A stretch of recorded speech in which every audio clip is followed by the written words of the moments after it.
आता स्वागतपर प्रास्ताविक करण्याकरता आणि कोल्हापूर खंडपीठाला मूर्त स्वरूप देण्यासाठी आपल्या बुद्धिचातुर्यानं यशस्वी शिष्टाई करून आमचे मित्र ॲडव्होकेट संग्राम देसाई जे बार काउन्सिलचे सदस्य आहेत आणि माजी अध्यक्ष आहेत, त्यांना मी विनंती करतो की त्यांनी आजचं स्वागतपर संबोधन आपल्यासमोर सादर करावं.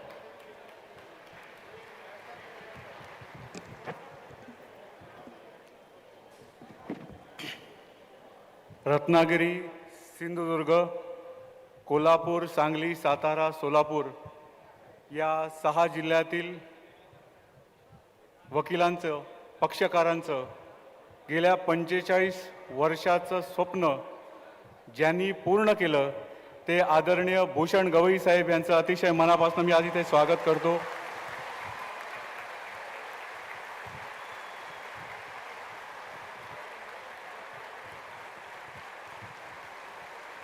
त्यांना खऱ्या अर्थाने प्रशासकीय ज्यांनी साथ दिली ते महाराष्ट्राचे लाडके मुख्यमंत्री आदरणीय देवेंद्र फडणवीस साहेब यांचंही मी अतिशय मनापासून स्वागत करतो. ज्यांच्या स्वाक्षरीने, ज्यांच्या सहीने आणि ज्यांच्या अधिकाराने आपलं मुंबई कोल्हापूर येथे सर्किट बेंच बॉम्बे हायकोर्टचं स्थापन झालं ते महाराष्ट्राचे मुख्य न्यायमूर्ती आदरणीय आलोक आराधे साहेब यांचंही मी मनापासून स्वागत करतो. महाराष्ट्राचे उपमुख्यमंत्री आदरणीय एकनाथजी शिंदे ज्यांनी खऱ्या अर्थाने आपल्या सर्वांना आठवत असेल कोल्हापूरमध्ये आपण आंदोलन केलं त्यावेळी खऱ्या अर्थाने त्यावेळी प्रॉमिस केलं होतं आणि आपला शब्द ठेवला ते आदरणीय एकनाथ शिंदे साहेब यांचा देखील अतिशय मनापासून मी स्वागत करतो. कोल्हापूरची शान छत्रपती शाहू महाराज जे आज इथे उपस्थित आहेत त्यांचं अतिशय मनापासून मी स्वागत करतो. व्यासपीठावरील सर्व मान्यवरांचं मी अतिशय मनापासून स्वागत करतो.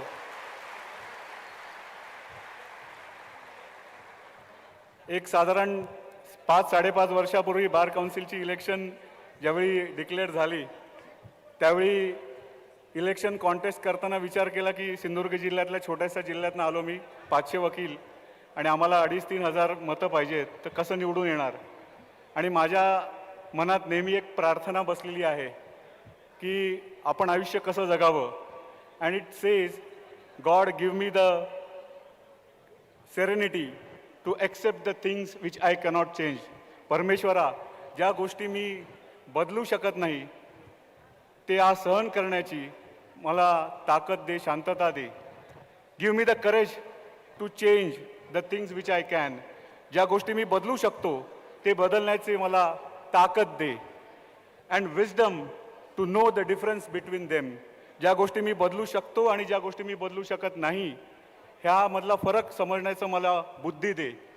आणि आम्ही ज्यावेळी सर्व बार काउन्सिल मेंबर आणि कोल्हापूरचा खंडपीठाचा जो प्रयत्न करणारे सर्व वकील एकत्र आलो, that time our wisdom told us that it was a impossible job. आणि हे खरोखरच शक्य नव्हतं. अँड देअरफॉर बिईंग लॉयर्स आपल्याकडे एक नेहमी चांगली गोष्ट असते की आपल्या सोयीप्रमाणे we amend things. And therefore we amended the prayer. आम्ही प्रेयरच अमेंड करून टाकली. And we said that give us the wisdom to know the difference between them. आम्हाला शहाणपण दे की आम्हाला बदलू शकतो की नाही हे समजण्याचं शहाणपण दे. परंतु ज्यावेळी कळेल की आम्ही बदलू शकत नाही त्यावेळी परमेश्वरा अशी थोर आणि शक्तिवान माणसं आम्हाला दे जे आमच्याकरता हे बदलू शकतील. आणि परमेश्वराने दिलेली ही थोर आणि शक्तिमान माणसं आज आपल्यासमोर उभी आहेत. आदरणीय भूषण गवई साहेब खऱ्या अर्थाने आपणा सर्वांकरता देवदूत आहेत. मला अजूनही आठवतं 2021 मध्ये बार काउन्सिलतर्फे पहिला क्लेबचा कार्यक्रम सिंधुदुर्ग जिल्ह्यामध्ये घेतला होता. त्यावेळी थोडंसं डेअरिंग करून त्यावेळी भाषणामध्ये मी म्हटलं की आपलं कोल्हापूरला सर्किट बेंच होणं गरजेचं आहे, तर आदरणीय भूषण गवई साहेबांनी त्यामध्ये लक्ष घालावं आणि सहकार्य करावं. आणि आदरणीय भूषण गवई साहेबांनी for the first time vocally openly जाहीर प्लॅटफॉर्मवरनं बीइंग अ सुप्रीम कोर्ट जज supported it. And since 2021 till 2025 गेली 5 वर्ष सातत्याने इथे खंडपीठ व्हावं म्हणून एकमेव व्यक्ती जी आपल्या सोबत राहिले ते म्हणजे आदरणीय भूषण गवई साहेबच.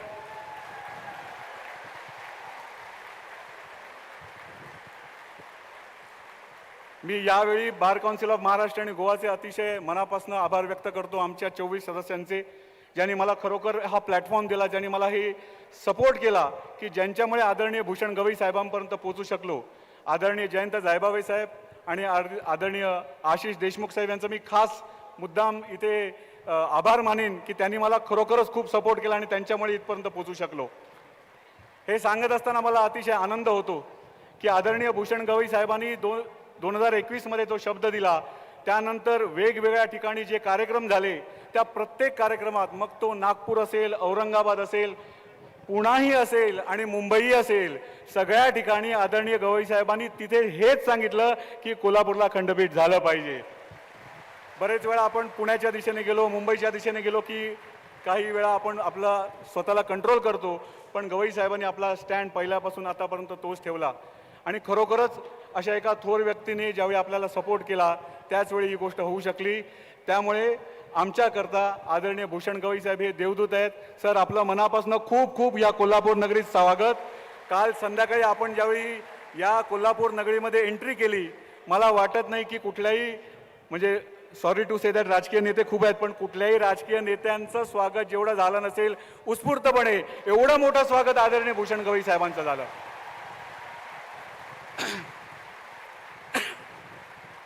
हे सांगत असताना angel number 1, he was angel for us, angel number 1. जरी आदरणीय भूषण गवई साहेबांनी आपल्याला सपोर्ट केला तरी प्रशासकीय बाजूने आपल्याला तेवढाच सपोर्ट मिळणं अतिशय गरजेचं होतं.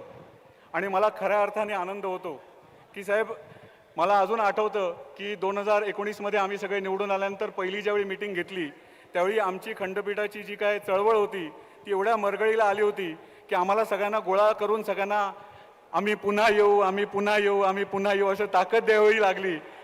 त्यावेळी साहेब आमचे सगळे मस्करी करायचे, रोज सकाळी, म्हणजे सगळे कायमच मस्करी करायचे. परंतु या सगळ्यांची मस्करी बाजूला ठेवून आम्ही एका व्यक्तीला आदर्श मानलं की कितीही विपरीत परिस्थिती आली तर त्याच्यावर मात करून कशा पद्धतीने आपण पुढे जाऊ, आणि ते म्हणजे आदरणीय देवेंद्र फडणवीस साहेब. जसा आपण साहेब आम्हाला पूर्ण सहकार्य केलं याबद्दल अतिशय मनापासून आपले आभार मानतो. मला अजूनही आठवतं आहे की I have practice for 28 years and in this 28 years जर ज्युडिशियरी करता, इन्फ्रास्ट्रक्चर करता सगळ्यात जास्ती जर कोणी सपोर्ट केला असेल तर ते म्हणजे आदरणीय मुख्यमंत्री श्री देवेंद्र फडणवीस साहेब यांनी आपल्याला सपोर्ट केला आहे. त्यामुळे आपण खऱ्या अर्थाने इवन आपली बार काउन्सिलची आता तळोजाला जी मोठी ट्रेनिंग अकॅडमी होते, आज आमचे मित्र उदयजी सामंत साहेब इकडे बसले आहेत, त्यांनी आणि आदरणीय एकनाथ शिंदे साहेबांनी आपल्याला जागा दिली आणि माननीय मुख्यमंत्र्यांनी त्यावेळी आपल्याला सपोर्ट केला म्हणून एक मोठी लॉयर्स ट्रेनिंग अकॅडमी आपण त्यांच्या मदतीने करू शकलो. आणि मला तो दिवस आठवतो, महाडला ज्यावेळी कोर्टाचं उद्घाटन होतं त्यावेळी आदरणीय भूषण गवई साहेबांनी प्रोटोकॉल सोडून पहिल्यांदा भाषण केलं आणि म्हणाले मी काही गोष्टी बोलणार आहे आणि त्यानंतर माननीय मुख्यमंत्री त्याला उत्तर देतील. आणि आदरणीय आपल्या गवई साहेबांनी आपलं मनोगत व्यक्त केलं. तिथे म्हटलं की कोल्हापूरला खंडपीठ झालं पाहिजे. आम्हाला अपेक्षा होती की आदरणीय देवेंद्र फडणवीस साहेब त्यावेळी डिक्लेअर करतील म्हणून आम्ही असा व्हिडिओ कॅमेरा घेऊन बसलो होतो. परंतु त्यावेळी भाषणात काही साहेब बोललेच नाही. मग भाषण झाल्यानंतर मी स्टेजवरती गेलो आणि साहेबांकडे हात जोडले, म्हटलं साहेब आम्हाला कोल्हापूरचं खंडपीठ. त्यावेळी साहेबांनी खांद्यावर हात ठेवून जे मला सांगितलं त्या दिवशी मला खात्री झाली की आपल्याकडे खंडपीठ 100% होणारच. आणि साहेबांनी आपला शब्द खरा कळला. साहेब आपण एवढं केलेलं आहे, फक्त 2च विनंत्या करतो की सध्याच्या परिस्थितीमध्ये ॲडव्होकेट्स प्रोटेक्शन ॲक्टची फार गरज आहे. बरेच हल्ले होत आहेत, बरेच काही डेथ झाले आहेत. आपण यावेळी मात्र इकडे आम्हाला सपोर्ट करावा. आणि आदरणीय गवई साहेबांच्या समोर आपण आम्हाला एक प्रॉमिस केलेला आहे की आपल्या ट्रेनिंग अकॅडमीला 10 करोड रुपये देऊ. आम्ही सर वाट बघतोय, लवकरच ते आपण द्याल अशी आपण अपेक्षा करतो. याचबरोबर so therefore is the second angel for अस. या संपूर्ण आपल्या या प्रक्रियेमध्ये आम्ही एवढ्या वेळा चीफ जस्टिसना निवेदनं दिली आहेत, आतापर्यंत वेगवेगळ्या चीफ जस्टिसेसना निवेदनं दिलेली आहेत की थोड्या, म्हणजे काही वर्षांनी आम्हाला निवेदन देणारे एक्सपर्ट म्हणून लोक आमच्याकडे आले असते, एवढी आम्ही निवेदनं दिली आहेत. शेवटी नंतर फोटो काढण्यासाठीच ती निवेदनं व्हायची. परंतु मला अजून आठवतं आहे की ज्यावेळी शेवटी आम्ही एका चीफ जस्टिसनं नाव घेणं बरोबर नाही, गेलो आणि भेटलो, त्यांना निवेदन दिलं, त्यावेळी ते असं आम्हाला म्हणाले, see mister, we are migrating birds, we are here for a few months, few years may be, we don't know what happens over here. So we'll have to take into confidence all the stakeholders and only then decide, असं त्यावेळेचे आम्हाला chief साहेबांनी सांगितलं. पण तो मी खरंच सांगतो, somebody had to bell the cat. कोणाला तरी मांजराच्या गळ्यात घंटा बांधणं गरजेचं होतं आणि ती ताकद आदरणीय आलोक आराधे साहेबांनी दाखवली आणि आपल्याला हे खंडपीठ दिलं. सर, अतिशय मनापासून आपलं आभार व्यक्त करतो. So therefore is the third angel for us. हे सांगत असताना मला अजूनही महत्त्वाची गोष्ट सांगायची आहे की कोल्हापूरला खंडपीठ व्हावं म्हणून गेल्या 1.5 वर्षापूर्वी आम्ही एक मीटिंग घेतली होती. जवळजवळ 1000-1200 लॉयर्स त्याकरता उपस्थित होते. त्यावेळी आपले मुख्यमंत्री एकनाथ शिंदे साहेब होते. सगळे भाषणं चालू झाली, म्हणाले एवढं आपण आंदोलन केलं आता काहीच होत नाही. आमचे विवेक घाडगे साहेब अतिशय ॲग्रेसिव्ह आहेत. ते पटकन उभे राहिले भाषणाला आणि म्हणाले आता भरपूर झालं, खूप झालं, आता काही होणार नाही, आत्मदहन केलं पाहिजे आपल्याला, त्याशिवाय काय पर्याय नाही आणि पहिला आत्मदहन करणारा मी असेन, असं विवेक घाडगे साहेबांनी म्हटलं. आणि 10-12 लोक समोरनं उठून बाहेर गेले. मला टेन्शन, म्हटलं हे बाहेर का गेले, म्हणून शेजारी बसलेल्या एका कोल्हापूरच्या वकील साहेबांना विचारलं, म्हटलं हे बाहेर का गेले. काय नाही म्हटले, कांडापिटी रॉकेल आणायला गेलेत. तर मला घाबरलो, म्हटलं हे आता काहीतरी नवीन अजून प्रॉब्लेम व्हायचा. म्हणून मी तिथनंच आदरणीय आमचे सामंत साहेबांना, उदय सामंत साहेबांना फोन लावला. म्हटलं इकडे वाता, आम्ही थोडंसं राजकारणी भाषा वापरली, म्हटलं 3000 वकिलांचा मॉब जमला आहे, इकडे आत्मदहन होऊ शकतं, इमिजिएटली तुम्ही काहीतरी करा. उदय सामंत साहेबांनी आदरणीय त्यावेळेचे मुख्यमंत्री एकनाथ शिंदे साहेबांना फोन केला आणि 10व्या मिनिटाला एकनाथ शिंदे साहेबांनी फोनवरून सर्व वकिलांना आश्वासन दिलं की कोणत्याही परिस्थितीत कोल्हापूरला खंडपीठ होईल आणि त्याकरता मी पूर्णपणे मदत करेन. साहेब, कधी कधी सरकारने त्याची दखल घेणं हे देखील अतिशय महत्त्वाचं असतं. त्यामुळे नाथांचे नाथ एकनाथ साहेब आपलं देखील अतिशय मनापासून स्वागत करतो.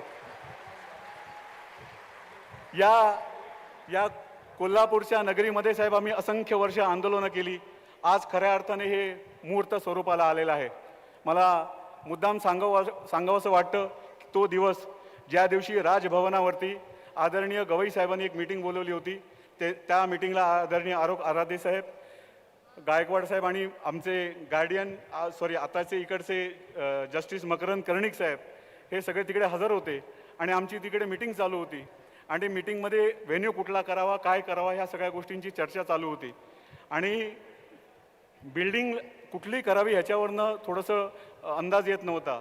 त्यावेळेपासून आत्तापर्यंत बिल्डिंग कुठे असावी हे ठरवण्यापासून ते बिल्डिंग तयार करेपर्यंत खऱ्या अर्थाने जर कोणी मेहनत घेतली असेल तर ते म्हणजे आदरणीय मकरंद कर्णिक साहेब. त्यांचं एकदा जोरदार स्वागत झालं पाहिजे, कारण सरांच्या शिवाय झालंच नसतं. गायकवाड साहेब, पूर्ण टीम, सगळ्यांनी मिळून म्हणजे दिवस रात्र मेहनत घेतली. अतुल चव्हाण साहेब जे आपले इंजिनियर आहेत त्यांनी तर अहोरात्र आणि त्यांच्या कॉन्ट्रॅक्टरनी काम केलं. परंतु त्या दिवशी माझ्या आयुष्यातला एक महत्त्वाचा दिवस होता. एवढ्या मोठ्या लोकांमध्ये मी एक छोटासा माणूस, तालुक्यातनं प्रॅक्टिस करणारा वकील तिथे हजर होतो. आणि त्या दिवशी आदरणीय भूषण गवई साहेबांनी चीफ सरांना सांगितलं, सर आपके हाथ से बहुत बड़ा काम हो रहा है. तर त्यावेळी चीफ सर म्हणाले, नाही नाही सर, ये तो सर आपका आशीर्वाद है, आप ही कर रहे. त्यावेळी गवई साहेब असं म्हणाले, साहेब असं आहे की हे तुम्ही करत नाही आहात, मीही करत नाही आहे, देवी महालक्ष्मी आपल्या हातातनं करून घेते आहे. आणि हे काम माझ्यासाठी आणि तुमच्यासाठी आणि वकिलांसाठी नाही आहे, सामान्य पक्षकारांना लवकरात लवकर आणि अतिशय कमी स्वस्त ह्याच्यात न्याय मिळावा, कमी खर्चात न्याय मिळावा याकरता करतोय, जनतेसाठी करतोय, हे आदरणीय गवई साहेबांनी त्यावेळी सांगितलं. आणि म्हणून माझ्या वकील बांधवांना विनंती आहे की आज त्यांनी त्यांचं काम पूर्ण केलं आहे. इथून जबाबदारी आपली चालू होते की सामान्य पक्षकाराला अतिशय कमी वेळात, नो ॲडजॉर्नमेंट झोन आणि अतिशय अल्प खर्चामध्ये न्याय देण्याची जबाबदारी आजपासून आपली आहे. आणि आपण सर्वांनी वचन देऊया की ती आपण पूर्ण करू.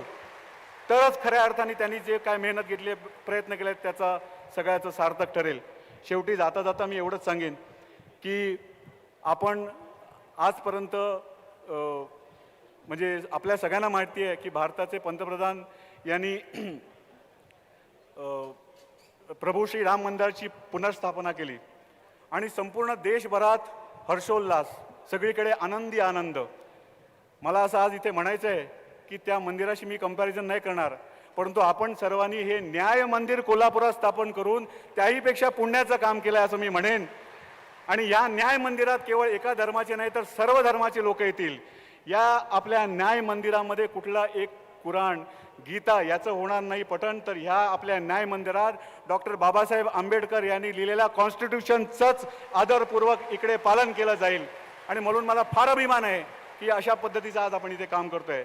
जाता जाता एवढंच म्हणेन की खूप जणांचे आभार मानायचे आहेत, वेळ कमी आहे, परंतु आपल्यावरती सगळ्यांवरती संस्कार आहेत की एखाद्या चांगल्या कामाची सुरुवात आपण ज्यावेळी करायला जातो त्यावेळी परमेश्वराचे आणि आपल्या आईवडिलांचे आपण नेहमी आशीर्वाद घेतो. आज इकडे बसलेली पाचही मंडळी थोर मंडळी आहेत, ही आम्हाला परमेश्वरासारखीच आहेत आणि आमच्या आईवडिलांसारखीच आहेत. त्यामुळे प्रातिनिधिक स्वरूपात मी आदरणीय गवई साहेबांचे आशीर्वाद घेतो आणि आपण सर्वांनी उभं राहून जोरदार टाळ्या मारून आज सर्वांचं यांचं स्वागत करावं एवढी मी आपल्याला विनंती करतो.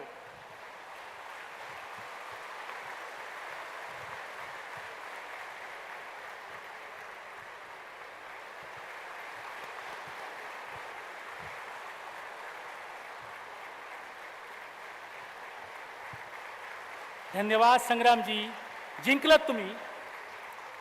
ऋणातून उतराई होण्याची हीच ती वेळ आणि हाच तो क्षण आपण सर्वांनी उभं राहून साजरा केलात. सर्वांचे मनपूर्वक आभार. आणि संग्रामजी, डोळ्यात पाणी आणावं अशा प्रकारचं आजचं तुमचं हे भाषण होतं. त्यामुळं सर्वजण आजच्या आपल्या भाषणावरती मनसोक्त आनंद व्यक्त करत आहेत. आता मी बार काउन्सिल ऑफ महाराष्ट्र आणि गोवाचे विद्यमान अध्यक्ष आदरणीय ॲडव्होकेट अमोल सावंत साहेब यांना विनंती करतो की त्यांनी आपलं मनोगत या ठिकाणी व्यक्त करावं.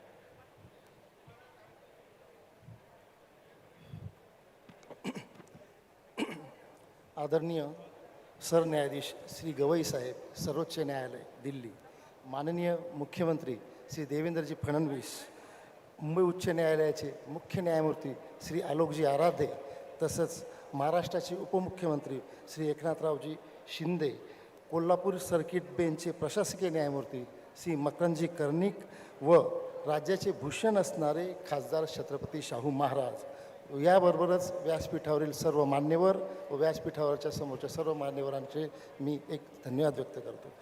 आजच्या ह्या ऐतिहासिक प्रसंगी आदरणीय सरन्यायाधीश श्री गवई साहेब यांच्या हस्ते या कोल्हापूर सर्किट बेंचचे 40 वर्षाच्या प्रदीर्घ लढ्यानंतर उद्घाटन होत आहे.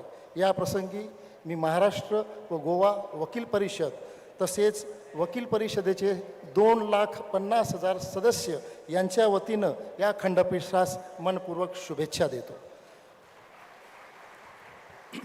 या खंडपीठाशी कोल्हापूर, सोलापूर, सातारा, सांगली, रत्नागिरी, सिंधुदुर्ग या 6 जिल्ह्यातील वकील वर्गाच्या हातून इथे येणाऱ्या न्यायाधीशांच्या हातून जनता जनार्दनाला न्याय मिळो व आपल्या संविधानाद्वारे होणाऱ्या न्यायदानातून न्यायाची प्रतिष्ठा वाढो अशी मी शुभेच्छा देतो.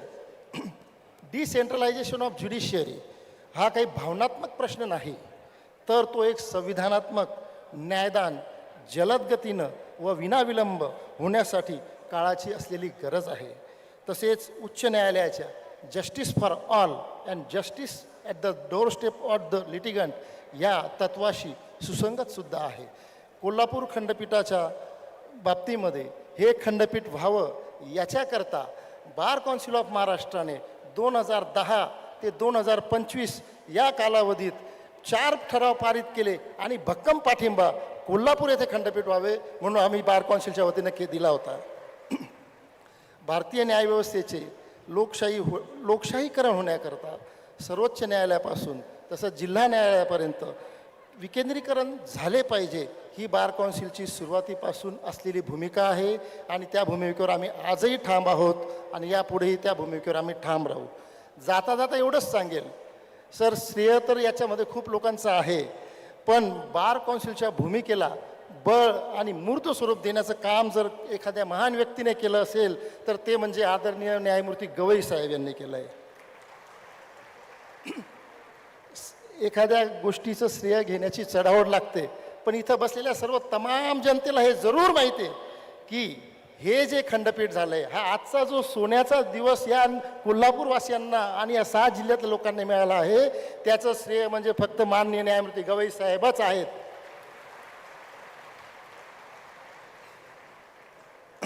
जाता जाता मी एवढंच सांगेल की संग्रामजींनी सांगितलं तर ह्या व्यासपीठावर महाराष्ट्रात सगळ्यात मोठी रिसर्च इन्स्टिट्यूट आम्ही बांधत आहोत. तर त्याकरता माननीय मुख्यमंत्री साहेबांनी आम्हाला 10 कोटीचे फंड देण्याचे कबूल केले होते. तर माझी सर्व तमाम वकिलांच्या वतीनं विनंती आहे की आमच्याकरता पण थोडीशी लाडकी योजना करा, म्हणजे आमचंही वकिलांचं भलं होईल. जाता जाता मी आता एवढंच सांगेल की सर्व न्यायिक अधिकारी, मुख्यतः आदरणीय गवई साहेब, इतर सर्व न्यायिक अधिकारी, तसंच न्यायपालिकेचे, तसेच शासनाचे, मुख्यमंत्र्यांचे, उपमुख्यमंत्र्यांचे आणि या खंडपीठासाठी लढा देणाऱ्या खंडपीठ समितीचे सर्व सदस्य, त्यांना पाठबळ देणारे असलेली अथांग वकिलांची जनता, त्याचबरोबर तुमच्या लढ्याला बळ देण्याकरता आमच्या बार काउन्सिलचे 4 सदस्य विवेकजी घाडगे, संग्रामजी देसाई, त्याच्यानंतर वसंतरावजी भोसले, मिलिंदजी थोबडे व यांना साथ देण्याकरता 6 जिल्ह्यातले सर्व अध्यक्ष, सर्व मॅनेजिंग कमिटी, सर्व वकील सदस्य आणि सामान्य जनता, या सर्वांच्या वतीने हे खंडपीठ स्थापन झालं. त्यामुळे मी त्या सर्वांच्या पुढं नतमस्तक होऊन बार काउन्सिल ऑफ महाराष्ट्र आणि गोवाच्या वतीनं त्यांना शुभेच्छा देतो, माझ्या वाणीला विराम देतो. धन्यवाद. जय हिंद, जय महाराष्ट्र.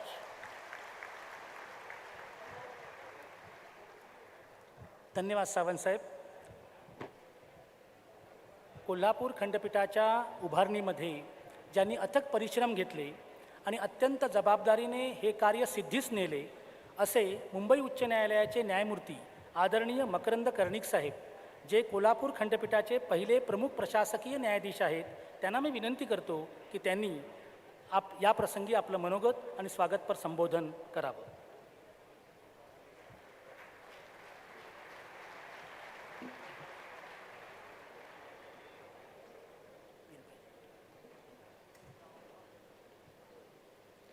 भारताचे सरन्यायाधीश श्री भूषण गवई साहेब, महाराष्ट्राचे मुख्यमंत्री श्री देवेंद्रजी फडणवीस साहेब, मुंबई उच्च न्यायालयाचे मुख्य न्यायमूर्ती श्री आलोक आराधे साहेब, महाराष्ट्राचे उपमुख्यमंत्री श्री एकनाथजी शिंदे साहेब, छत्रपती शाहू महाराजजी,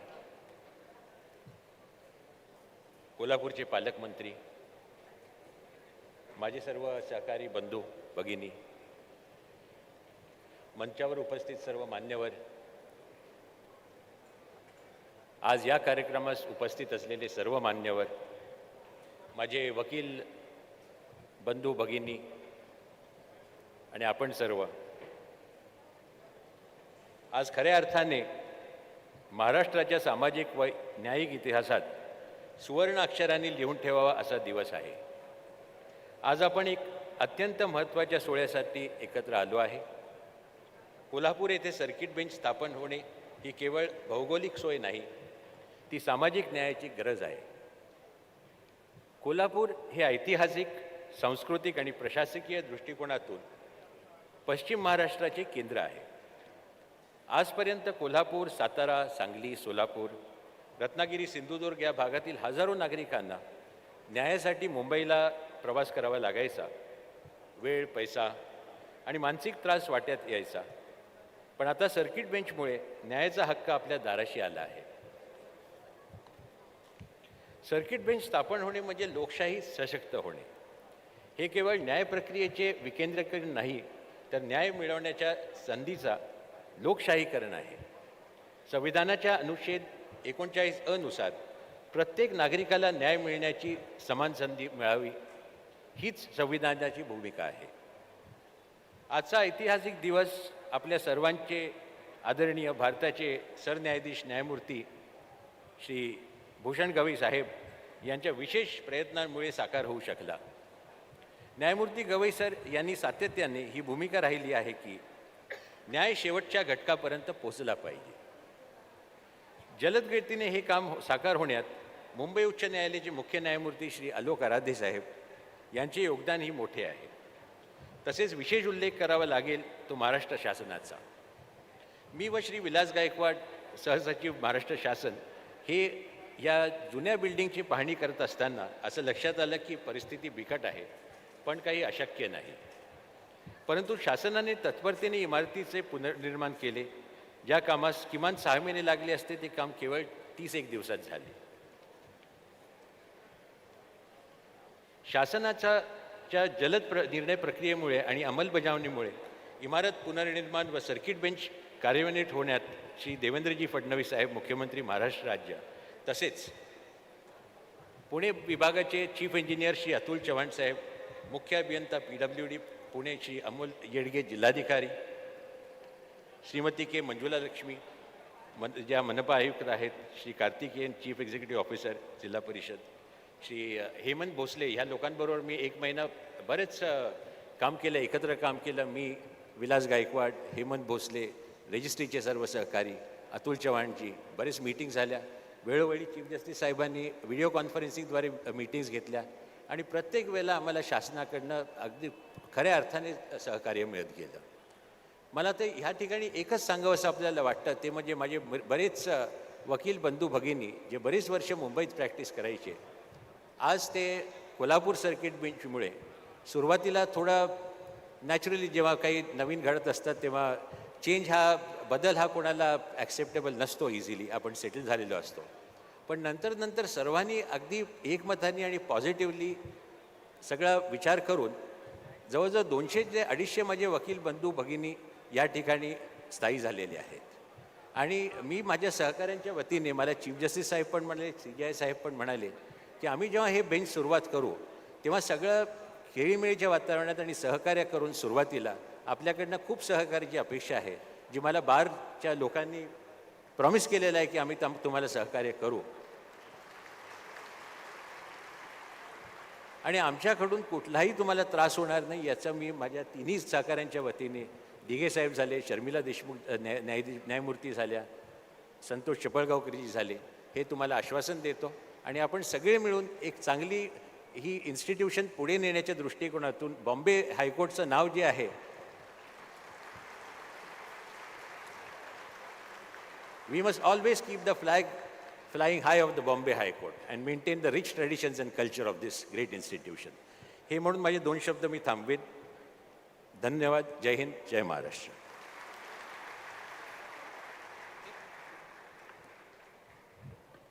धन्यवाद आदरणीय कर्णिक साहेब.